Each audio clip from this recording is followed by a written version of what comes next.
Itulah insiden seorang lelaki tergamak mengusir isterinya setelah dilantik sebagai pekerja kontrak kerajaan.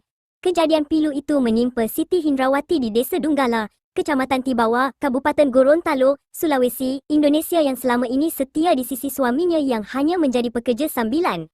Klip memaparkan wanita itu dibuang suaminya turut dikongsi menerusi Facebook pada Isnin lalu. Menerusi rakaman itu, sejumlah perabot dan barangan miliknya turut diletakkan di luar rumah mereka.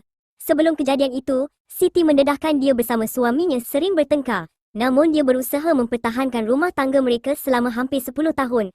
Wanita itu mendakwa suaminya berubah sikap setelah dilantik sebagai pegawai pemerintah dengan perjanjian kerja di sebuah agensi kerajaan. Dia sering mengeluarkan kata-kata yang menyakiti hati saya hingga menyebabkan saya tertekan, ujarnya. Ramai warganet turut bersimpati dengan nasib Siti dan menyamakan kisahnya dengan peribahasa, habis madu, sepah dibuang. Ketika ini, Siti dilaporkan menetap sementara di rumah ibunya di Kecamatan Telaga.